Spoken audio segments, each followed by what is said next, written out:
खिंडार पाडणाऱ्या महायुतीच्या मित्रपक्षांमध्येच आता पळवापळवी सुरू झाल्याचं पाहायला मिळतंय। अजित पवारांनी आज रायगडचा दौरा केला, त्यामुळे धक्का बसलाय तो एकनाथ शिंदेना। कारण अजित पवारांच्या उपस्थितीत शिवसेनेच्या शिलेदारांनी आता राष्ट्रवादीत प्रवेश केला। माणगावात शिवसेनेचे राज्य प्रवक्ते राजीव साबळे यांनी अनेक नगरसेवकांसह राष्ट्रवादीचा झेंडा हाती घेतला। यामुळे शिवसेना नेते आणि भरत गोगावलेंना हा मोठा धक्का मानला जातो। कारण राजीव साबळे गोगावलेंचे खंदे समर्थक आणि त्यांच्या मतदारसंघातले प्रमुख नेते म्हणून ओळखले जातात। तर राजीव साबळेंच्या राष्ट्रवादीतल्या पक्षप्रवेशानंतर भरत गोगावलेंची प्रतिक्रिया समोर आली आहे। रायगडमध्ये शिवसेनेला चेकमेट देणारा अजून तरी तयार झालेला नाहीये असं गोगावले म्हणतात। तर त्यांनी सुनील तटकरेंवर अप्रत्यक्ष निशाणा साधला। येणाऱ्या निवडणुकीत दूध का दूध पाणी का पाणी होईल असं गोगावले म्हणाले।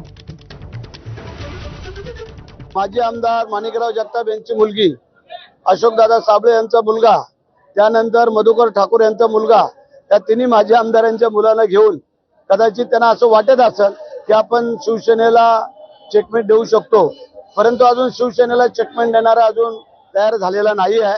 त्यांनी त्यांचं काम करावं, आम्ही आमचं काम करूया। दूध का दूध पाणी का पाणी ज्या वेळेला निवडणुका होतील त्यावेळेला आम्ही दाखवून देऊ। महायुतीच्याच पक्षांमध्ये एकमेकांचे नेते पळवण्यात कशी चढाओढ सुरू आहे ते पाहूया।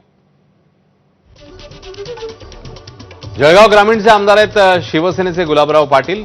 कट्टर विरोधक गुलाबराव देवकर आता राष्ट्रवादीत गेलेले आहेत। तर पाचोरा भाडगाव मतदारसंघ किशोर पाटील हे शिवसेनेचे आमदार, कट्टर विरोधक दिलीप वाघ भाजपमध्ये गेले आहेत।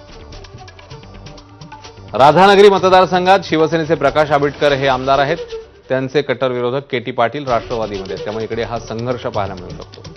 तर भाजपचे सचिन कल्याण शेट्टी अक्कलकोटचे आमदार आहेत। कट्टर विरोधक सिद्धराम म्हेत्रे यांनी शिवसेनेत प्रवेश केला आहे। तर पुण्यामध्ये हेमंत रासने भाजपचे आमदार, त्यांचे कट्टर विरोधक रवींद्र धनगेकर हे आता शिवसेनेत आलेले आहेत। पुरंदरमध्ये शिवसेनेचे विजय शिवतारे जे आमदार आहेत, कट्टर विरोधक संजय जगताप यांनी भाजपत प्रवेश केला आहे।